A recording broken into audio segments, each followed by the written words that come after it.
announced certain additional measures. The first announcement relates to trading of sovereign green bonds in the International Financial Services Center, IFSC, with a view to facilitating wider non-resident participation in sovereign green bonds. A scheme for investment and trading in these bonds in the IFSC will be notified very shortly. The second announcement relates to the RBI Retail Direct Scheme and introduction of a mobile app to operate in the RBI Retail Direct Scheme. The Reserve Bank Retail Direct Scheme was launched in November 2021 for enabling the retail investors to participate in the GSEC market, both in the primary as well as in the secondary market auctions and operations. It is now proposed to launch a mobile app for accessing the Retail Direct portal. This will be of great convenience to retail investors and deepen the GSEC market further. The next announcement relates to review of liquidity coverage ratio, that is LCR framework. Technological developments have enabled bank customers to instantly withdraw or transfer money from their bank accounts. While improving customer convenience, this has also created challenges for banks to deal with potential situations when, due to certain factors, a large number of depositors decide to instantly and simultaneously withdraw their money from the banks. The developments in certain advanced jurisdictions during the last year demonstrated the difficulties it can create for banks. The difficulties it can create for banks to deal with such situations when there is heavy outflow of heavy outflow or transfer of deposits. And this happens only if that particular bank is in an acute stress. It's not a normal thing which happens, but then the banks will have to remain prepared for all eventualities. A need has therefore arisen to undertake a comprehensive review of the LCR framework for banks. A draft circular will be issued shortly for stakeholder consultation.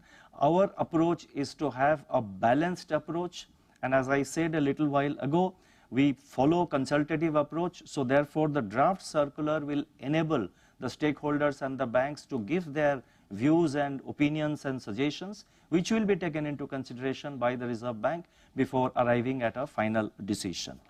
The next announcement relates to dealing in rupee interest rate derivative products for small finance banks.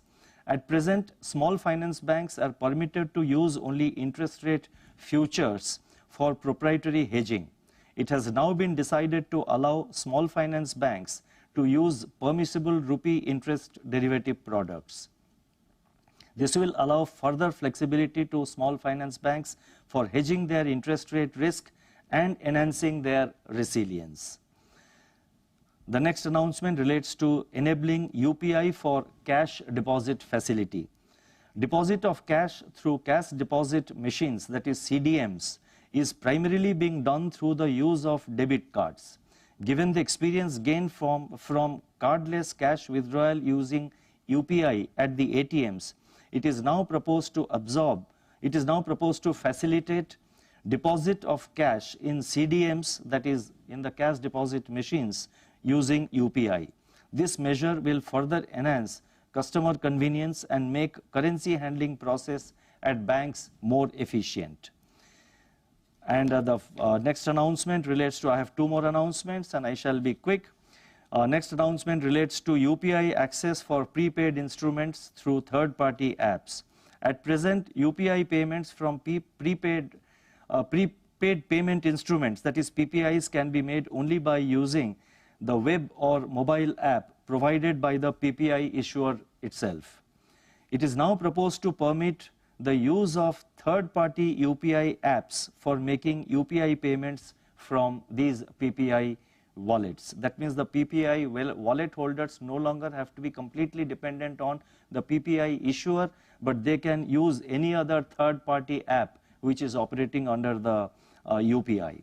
This will further enhance customer convenience and boost adoption of digital payments for small value transactions.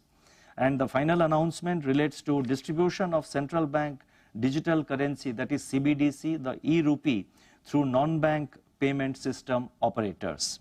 The CBDC pilots are currently in operation with increasing number of use cases and participating banks. It is proposed to make CBDC retail accessible to a broader segment of users by enabling non-bank payment system operators to offer CBDC wallets. This will facilitate testing of resiliency of the CBDC platform to handle multi-channel transactions. Let me now conclude, and I would like to state that as we progress towards RBI at 100, the upcoming decade is going to be a transformational journey. The Reserve Bank will continue to focus on preserving financial stability and promoting a system that is robust, resilient, and future ready.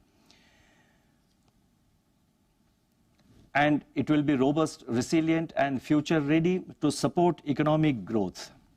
Price stability will be a key component of this endeavor. Turning to the present, inflation is on a declining trajectory and GDP growth is buoyant. At this juncture, we should not lower our guard but continue to work towards ensuring that inflation aligns durably and sustainably to the target. Our goal is in sight, and we must remain vigilant. We are inspired by the profound words of Mahatma Gandhi, and I quote, "One must persevere and have patience. Success is the inevitable result of such effort." Thank you. Namaskar.